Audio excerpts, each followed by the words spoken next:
All right, guys. Well, here we are. So, man, I've had like the worst migraine for the last 24 hours. And today, all day, I've been trying to do a video. I'll like sit down and I'll start, and then I just can't find my groove. And I'll like open the door and be like, I can't do a video. Chris, like, your dick stinks. Shut up, bitch. Work. I've been trying so hard. And I just I just can't find my groove. Like, I have a pulsating headache. And I realize that the show must go on. So I'm going to try as hard as I can to get through a video. I just did this for like 12 minutes and then like stopped. I was like, oh, I don't like this story. I don't like the way I'm telling it because it was like so like underwhelming. Like I was like dead, like monotoned, you know? But I guess some people like that style of storytelling where I like don't go off on rants and like impersonate people or whatever. I just evolved into like a certain style, I guess, and I like to stay consistent with it now.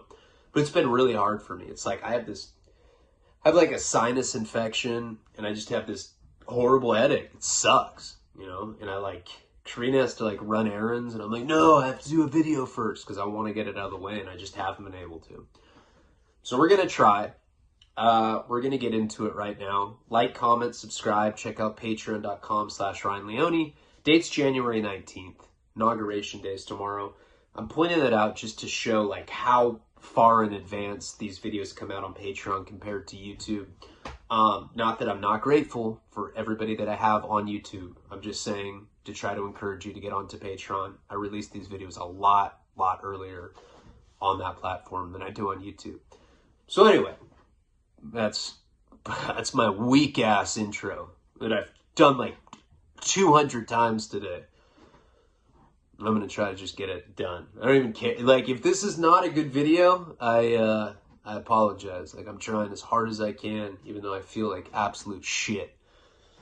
All right, let's get into it. So where we had left off last time, this is like the beginning of the end in this series. And like, I want to like emphasize that just because I call this series Albuquerque doesn't mean that the whole series takes place in Albuquerque itself. You know, I wasn't there for that long. You know, a lot happened in like a short period, but then there's a lot that happened in the aftermath. So just because I leave Albuquerque doesn't mean that the series is over per se. Where we had left off last time, you know, I had regained this girl Lily's trust. I kind of had gone out there on the false pretense that I was going to get sober. But I also went out there on the false pretense that she was going to be like romantically involved with me. She'd like send me thong shots of herself. She's like, does my vagina look skinny? I'm like, yeah, babe, it's skinny as fuck. She's like, I love you. And then I get out there and she has a boyfriend. Not only does she have a boyfriend, she has like 5 boyfriends. They're all wearing like sailor outfits. I'm like, who are you? He's like, I'm number 3. It's like, well, what's your name? Number 3 is what we're supposed to go by when we're inside the house. I was like, oh, okay. So like the whole thing was like kind of a joke from the beginning, you know? It's like I went out there thinking that she was going to be my girlfriend. She went out there thinking I was going to not be on heroin and smell like shit. I was like, I never said that I was not going to smell like shit. I just said I wasn't going to be on heroin. And it all kind of started falling apart. I mean, I put her through a lot in the beginning, and like believe me, you know, years and years have gone by, and I'm not saying that anything that I did out there was okay. That was like a period of my life where I was probably like the scummiest. Well, that's arguable, but I was pretty scummy while I was out there. There had been a turning point where I got back on Suboxone. I started going to meetings out there, and I started hanging out with people in the complex. I even had like a girlfriend for a little bit, but then she found out that I was a heroin addict, and she's like, get out of here. And she like spit milk at me. She's like, this milk sucks. I was like, huh? It's a detail that I forgot to say last time, but yeah, when she kicked me out, she was like drinking a cup of milk when she found out I was a junkie. She was like halfway through, like, she was like, you're a piece of shit. And she like took a fat swig of the milk and just like spit it at me. I was like, God, all right. God, I would have gotten your point without the milk spitting. Anyway, that's kind of like when things started falling apart for me. Then I ended up meeting a heroin dealer in the complex. That was the second one that I met. First one was the black dude that I'd overdosed with. Second one was like some essay guy from Albuquerque. He lived there with like his family. And he just, you know, he got me right. I relapsed. Lily found out about it. And I ended up staying up all night the night before 4th of July. And think, like in drug addict logic for me, like I'd been up all night. I've been shooting coke. I've been doing heroin. I was drinking. And I was in no condition to go to any sort of like family event or like barbecue or whatever. I had those 2 hits of acid that I'd gotten from that vet that was in the wheelchair. And so I thought I could like offset the condition that I was in by like taking LSD, which you don't do. You don't take acid when you're drunk. And the only bad trips I've ever had in my life on acid, I've only had like one really bad one with Karina. But any ones that were like, you know, not any acid trip that I've been on that like has been less than pleasurable has been because there's been alcohol. Like alcohol almost guarantees that I'm going to have like a weird trip. So what ends up happening is I end up going to this barbecue and I end up running into her kid's dad. Now, remember, I'd pissed this girl off so badly that I kind of felt like I had to like redeem myself. And her ex, the guy that she had a kid with, had like started hooking up with dudes while they were like trying to make it work. She came home from work and this dude was giving a guy a blowjob. He's like, it's not what it looks like. There's no feelings involved. It's just sex. She's like, ew, I'm over it. So they like broke up. And after they broke up, he was supposed to support her. He was supposed to send her money. He was supposed to be in the kid's life and he wasn't. So after I heard that, you know, my parents were always together. And I didn't really have a lot of experience with, you know, kids who their dads had like run out on their lives. Not at that point. But even back then, like, I really didn't like the whole concept. Like, I always looked at someone like that as a punk. Like, you know, if you have a kid, you have a responsibility. It doesn't matter if it doesn't work out with the kid's mom. You have a responsibility to at least try to provide financially, at least be in the kid's life. I know a lot of guys out there that, like, have no job. They smell like shit. They wear, like, Adidas hoodies. Or no, Reebok hoodies. But they still make an effort to be in their kid's life. And to me, that's a good guy. You know, if you make an effort to be in your kid's life, at least you're making the effort. Guys like that, her kid's dad, who just want to like run away and just go suck dudes off, I don't know, no respect for. I mean, I don't care about him sucking the dudes off, but he did have a responsibility to be a father and he didn't live up to that. So I'd stuck that note on the dartboard with the kitchen knife, you know, like literally saying like, I will kill you if you're not in your kid's life. My acne was like self-destructing. There was like pus coming out of my face. I was like, yeah, tell him RL was here from Santa Barbara, vicious. All these guys were looking at me like, what the fuck? So anyway, so I ended up taking the acid and I go to this barbecue. Now, right when I get there is like right when it's kicking in. This guy comes up to me and he's like, I heard that you left me a message on a dartboard. Now, I didn't know for sure if it was him, but I was like thinking in my mind, I was like, well, it's probably the only person that I've left a message for on a dartboard in my life that I know that's in Albuquerque at this moment. Weird like LSD thoughts where you're like you're like second guessing it. You're like, well, man, I don't know, maybe it's not him. Now, I wasn't scared of him. That wasn't it. It was like sometimes when I get on acid, I get inside of my own head. I mean, it's known for intense introspection. I was sitting by myself on a picnic table because I didn't want to socialize with people. You know, I thought that being on acid would at least give me that extra oomph because I was so out of energy from the night, from like just going hard the night before in my room, shooting coke all night and drinking. I thought the acid, at least like the electric upsurge that it gives you, because LSD is very electric. You know, it feels like you're kind of like puppeteered by like some electric current. It's really hard to describe. You get this like permagrin. Like it almost feels like there's these dimples in your face that are like sore because you have like a perma smile on. Even like you'll be grinning the entire time, like 15 hours of like smiling, and that hurts your face. And I swear I've done it so many times that this part of my like face starts hurting right when that acid kicks in, because like my face knows that it's like, well, it's gonna hurt in like a few hours anyway. I may as well just start having it hurt right now. So I was already like in that period where I'm like sitting on the picnic table, my face hurts from the electric current of the acid. And then this guy comes up and he's like, oh, I heard that you left a message for me on a dartboard. I was like, and I looked at him, and there's always this like delayed response when you're tripping on acid and like you're talking to somebody. Now, who knows how long in like real life that actual delay is, but like I remember looking at him and like my eyes were huge, and I was like, hey, why don't I go get us a drink and we'll discuss the dartboard. He's like, okay. He's like sucking on his middle finger. I was like, all right, I'll be right back.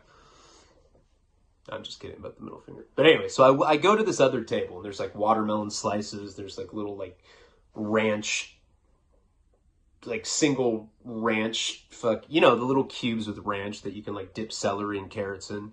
It's like all that kind of stuff, like platter food for barbecues.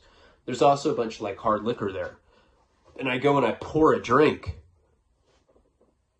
And I'm like walking back to him, and I see Lily like walk up to him. Now, I don't know the last time that they had talked, you know, but they start like kind of arguing, and I'm like walking back with this drink. I was supposed to get a drink for both of us, but I only had one drink in my hand. And I'm just like standing there watching them talk. Now, she's holding their kid. I can tell that they're like arguing, and her mom comes out of nowhere. And she starts arguing with them too. Now you got to realize, like, I'm kind of standing away from them, so all I'm going off of is body language, and I'm like on acid. So I don't know if, I can't even trust if my mind's processing this correctly. I'm like, are they having sex right now? I was like, I'm going to drink this. And I like took a swig and just threw up. All these people at this barbecue started looking at me. I'm like standing there. And I'm like, whoa, sorry. I have a headache. You know, you say the wrong things that like have nothing to do with like why people are looking at you. Anyway, they're like arguing, and this dude just ends up walking off. Like I didn't even have to have a confrontation with him. I guess they didn't know that he was going to be there, and this is the first time she'd seen him in a long time. This guy had the balls to come confront me. Well, probably because I'm not like intimidating. But we didn't even really have a chance to talk. Like that was it. He just like came up and kind of asked me about it. I used an excuse to go get a drink. And like by the time I was like going to walk back to him, Lily and her mom had already like pretty much like shooed him away. Like they didn't want him there. And Lily like comes up to me and she's like crying. And she's like, oh my God, I can't believe he was here. What did he say to you? I was like, he tried to suck my dick. She's like, I knew it. I was like, I'm just kidding. She's like, oh my God, you're so funny. And she like hugged me. She's like, I don't even care that you're on drugs. At least you're nice to me. She's like having this like full-blown meltdown. Now, being on the acid, this is the weird thing with acid, right? I've been on it a bunch of times with people that aren't tripping. And at least for me, I have like this weird phenomenon with it where I start mimicking people. I don't know if like people know what I'm talking about with that, but she had like this bad confrontation with him. They probably only talked for like 2 minutes. But again, the fact that I was tripping, it was like really hard for me to judge what was going on. I was never scared of him. I just didn't want to deal with it because I was just starting to trip. But anyway, she's like crying to me. And because I was tripping, I start like mimicking her. So I start crying too. Like we're both holding each other and we're just crying. I like dropped my drink. It probably looked ridiculous. And I was like looking all effeminate. I was like, oh my God, I know. And she's like, I'm so sorry that I don't understand. I should be more sympathetic to your addiction. She's like, you know, tomorrow I'm not going to go to work or to school. And she's like, and I'm going to take you to these hot springs. I guess in like New Mexico, they have these hot springs. It's like these natural like rock pools or whatever. And like some of them are warm like a jacuzzi. Like what had started off as like a pretty bad night that I didn't think that I was going to get out of turned into this like crazy like emotional healing thing. I mean, it actually turned into like a pretty good night. You know, it could have been worse. I don't know what would have happened if I had actually gone. Like, I used an excuse to go get this drink. I come back. By the time I'd come back, they already had this interaction. She was crying. I was like holding her. Like the acid allowed me to like be more compassionate. And then she like apologized to me. I was like, yeah, you should be sorry. I've been suffering partying for the last week in your room. Fuck, I'm a victim here. So anyway, the rest of that night, you know, like at one point I was like, I'm on acid. She's like, you're so funny. Like her whole thing shifted. It was really, really weird. It's hard for me to know exactly like what was going on because I was on acid that night. But I do remember that like, you know, fireworks went off and like I've tripped on 4th of July a number of times and it's just beautiful watching all the different tracers and like trails of light that follow fireworks. Me and her sat there. She kind of like put her head on my shoulder. Probably like 10 dudes there that were like dating her. And she's like, hey, I gotta go talk to boyfriend 8. I was like, all right. And I just sat there and I tripped. So it was pretty like underwhelming. You know, I mean, I actually ran into this guy face to face and he felt obligated to say something to me, but I didn't have to deal with it because he ended up getting like kicked out of there by her mom. Like her mom was there and like they kind of ganged up on him and she made him cry. You know, I don't know what he said to her. I was like way too gone tripping for me to know what had happened. So anyway, that's what happened that night. I tripped all night. Trip was probably a little more interesting than the way that I'm describing it right now, but I want to get to like other aspects of the story. I have like a psychedelic series where I like go into trips more in detail than just kind of like a cursory glide through. But I remember that morning, somehow I like got back to her place with her. We didn't have sex or anything, but I remember like staying up and like writing in my journal while I was tripping that night. I found this journal entry, so I remember everything that had happened, or at least I remember how I had put it down in the journal about like running into her kid's dad and everything and how nothing had happened. But all in all, it ended up being a positive experience. You know, it's like, I guess I became a shoulder for her to cry on. And the contrast between that guy and me, I was looked at as a good guy, even though I was not. So again, she was mad at me. That night, like, made her a little happier. So the next day, I think it was the next day, very soon after. So remember, I'm like strung out again now. And now I have a connection that's in the complex, this Mexican dude, some essay. He like has like 3 younger brothers. I used to go to his place and they were like always like playing Mortal Kombat. That's like all they did. It's like him and his brothers, they like all like shared like a 1-bedroom. Their mom lived there too. There were like bunk beds and like I think my connection like slept on a beanbag or something. I don't really remember. The only thing I can remember about that house was that they would play Mortal Kombat and like they would get in fights. He'd be like, no, I want to be Sub-Zero. You're always Sub-Zero. And you just like crack his fucking 10-year-old brother in the face. And I'd just be sitting there. I'd be like, hey, can I have my sack now? And he'd like give it to me. This 10-year-old would be bleeding. And I'd just like kind of be like, all right, I gotta go. Never did anything about it. Kind of just like typical bad apartment environment for my connection. But I'd go over there, you know, at least once a day and go pick up from him. So this girl, Lily, ends up taking me to these hot springs, you know? I don't know what you pay. It's probably like $20 a day or something, you know, and you get to go hang out. You can go like hang out in like a mud bath, like in these like natural like craters, and you sit there and like lather yourself up in mud. The problem with me is like I was like I had like back knee at the time. I had like chest knee. I was super skinny. My toenails were like, you know, look like autumn leaves that had like this weird orange yellow to them. Like I looked really infected. I was probably like the most dirtbag looking dude at the hot springs. So anyway, we end up getting there and she's like, okay, let me show you this. This one's like a natural jacuzzi. We go into this little like rocky crater area and she's like, isn't this cool? And I'm like, I have like pussy zits all over my chest. And I'm sitting in there and like I like have my arm around her. Like she doesn't seem to care like how much of a dirtbag I am. So for those of you that don't know what I'm talking about, if I'm not doing a good enough job of explaining it, it's like a natural jacuzzi. So it, you know, it's just like some like big hole in the fucking ground. It's all rocky. It's probably like, I don't know, 80 degrees, 90 degrees. I'm probably wrong about that, but just natural hot springs. I'm sure people have been to them. It was at that hot spring where we're like going from like mud bath into these little natural jacuzzis. I had my arm around her and she went in and kissed me. You know, it was like, seemed like everything that had happened up before that point didn't matter anymore. Because that weird night where I was on acid, I don't know if because I was like mimicking her crying, whatever the case was, she had like forgave me. And she like goes to kiss me. And even though she knew that I was using, you know, these hot springs actually weren't in Albuquerque.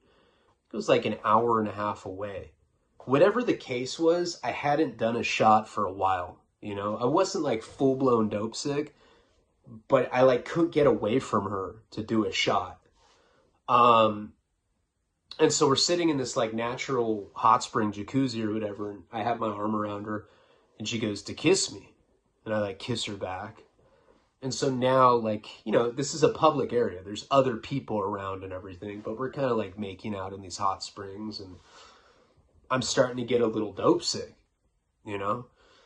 And I remember just like, when you're dope sick, the last thing you want to do is kiss somebody. It was like kind of like grossing me out. Now I wasn't fully dope sick, but it'd been some hours since I'd used. And she kissed me in one of them, and then we like got out and we like went into like another mud bath, and we just kept doing this routine going back and forth. I remember at one point we were sitting in one and she kind of like nestled her head on my shoulder. So we're like sitting in this like jacuzzi type thing. She has her head on my shoulder and I had a fart, you know, and I knew that I was like kind of dope sick. And everybody knows, like, when you're a heroin addict, one of the big problems is the constipation. You know, when you're using heroin, you get really badly constipated. I mean, we've talked about this a bunch of times. You can go weeks without taking a shit, and then when it finally comes out, it's like this big. It's like a rock. But it's like so fucking hard that when it's coming out of you, it feels like it's ripping your asshole apart. Some like nurse that dated my friend taught me that like, while it's coming out like that, for any of you that are still strung out, like I learned this trick a long time ago and it actually works wonders. You like kind of crouch above the toilet and you squeeze the shit and like break it up as it's coming out. And then it kind of like splinters. You could like, you're literally breaking it up as it comes out and then it doesn't hurt as bad. Because everybody knows, like, if you haven't shit for a couple weeks and you take, like, a heroin baby shit, you'll, like, scream in agony because it hurts so much. So if you actually break it up with your fingers, it kind of comes out a little easier. Now, that's when you're strung out. As soon as you're, like, just a little bit dope sick, even just, like, a hint of being dope sick, all of a sudden you're not constipated anymore. And usually you get really bad diarrhea. It's like all that hard shit that's in your intestinal tract seems to like liquefy instantly once you're dope sick, and it'll just come like pouring out of you like a floodgate. So one of the problems is if you're a little sick like I wasn't in full-blown withdrawal, but I probably like had a runny nose. She's like making out with me at these hot springs. We're like going to different pools and I'm getting kind of like freaked out. because I'm starting to, I can feel farts like building up in me. And these are like really tranquil, like natural pools that I'm in. I'm sitting there and I'm like, all right, normally if you have to fart, you can kind of concentrate and like send it out on like an even little sizzle.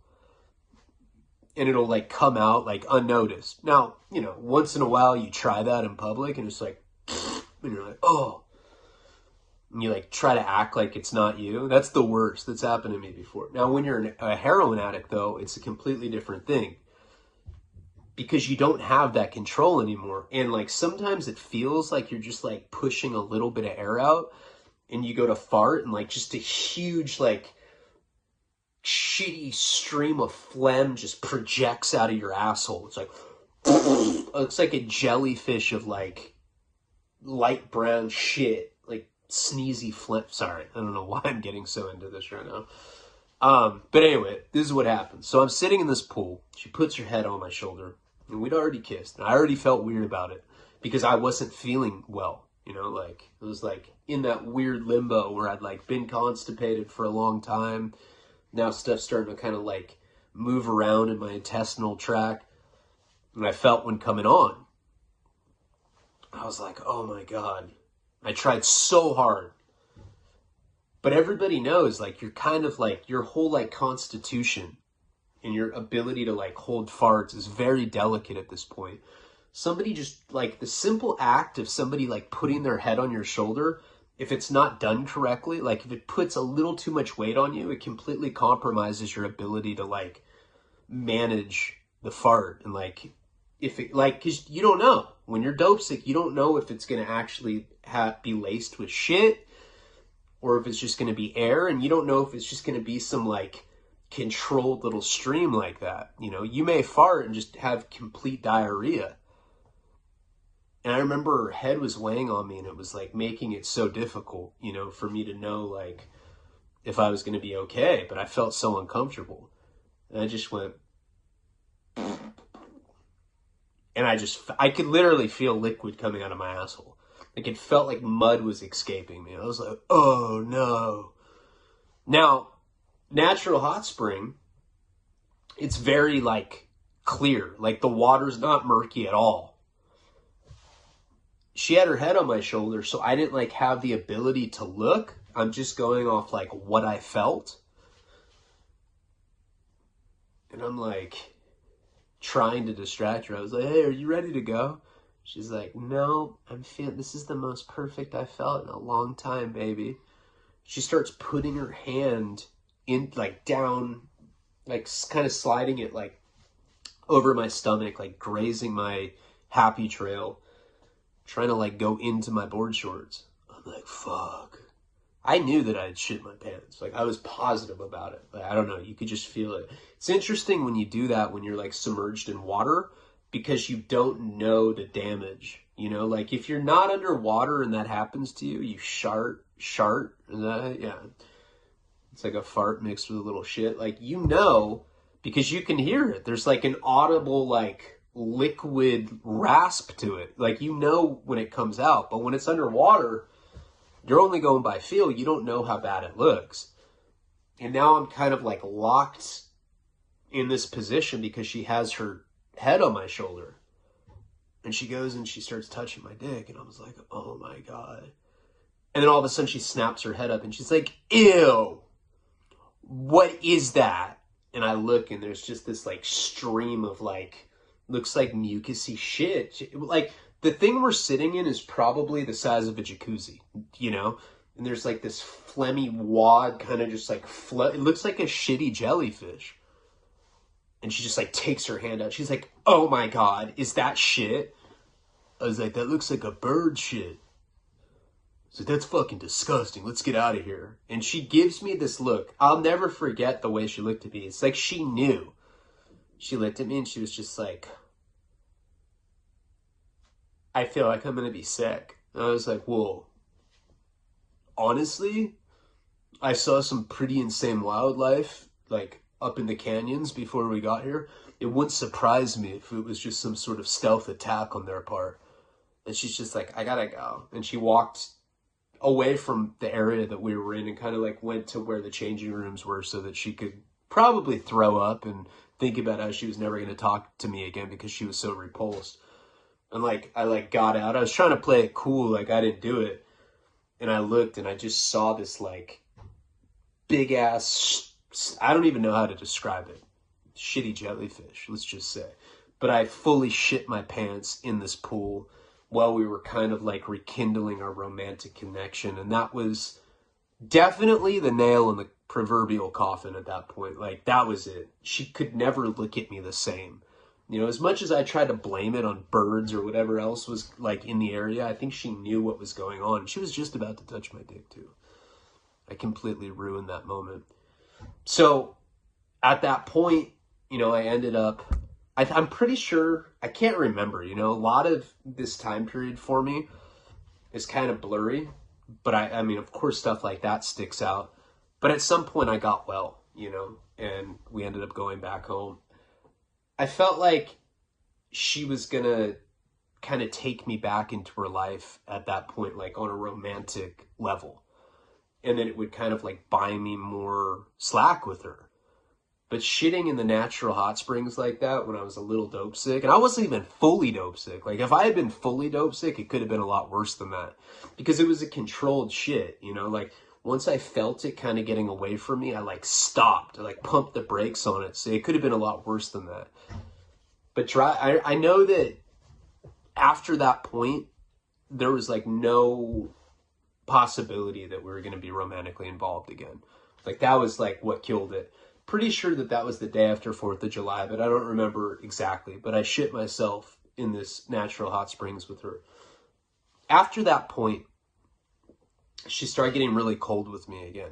You know, I think maybe when the night that I'd seen her kid's dad at the 4th of July barbecue, I think that maybe, you know, I represented the opposite of what he was. You know, considering how unstable I was and that I was a drug addict, I shouldn't represent that for anybody. But I think she had gotten her heart broken so bad by this guy who had just run out on her and her kid. I think that that night she kind of looked at me like I could be the savior. But then all of that went away when I had my little accident in the hot spring like that. So anyway, so this is what ends up happening. She goes cold on me. She doesn't make me go to her mom's house anymore. Like that's completely gone. She just kind of like acts like that period before the hot springs happen, you know, where she's annoyed with me. It's platonic. She makes me breakfast. She's taking these like weekly checks from my dad, but like any interest in me is completely gone. Not that there was any really for most of the time that I was there, but like I said, right after that 4th of July barbecue, it seemed like she started entertaining that idea again. But I mean, first time we hooked up, bad experience. Second time we hooked up, I shit this little natural hot springs that we were in because I was like a little dope sick at that point. And then it was just completely over. So she starts going and doing her like masseuse school. I'm kind of just like lurking around the complex like I normally do. And one thing that starts happening is, you know, because she was like reporting to my dad and like telling him how I was doing. I heard her talk to him in front of me, and she was like always telling him that I was doing good and that like I was turning my act around and that I was on Suboxone. But my dad started getting weird and like different with me. Like I'd ask him for money. He'd be like, Ryan, I just sent you $100 like 2 days ago. I was starting to burn through money quickly again. I think it was obvious to him that I had started using it again, you know? So he pretty much like told me that he was only going to Western Union me money once a week. He was still giving her the checks and she was buying groceries, whatever. So it became this like period where I was going around doing a bunch of shady shit.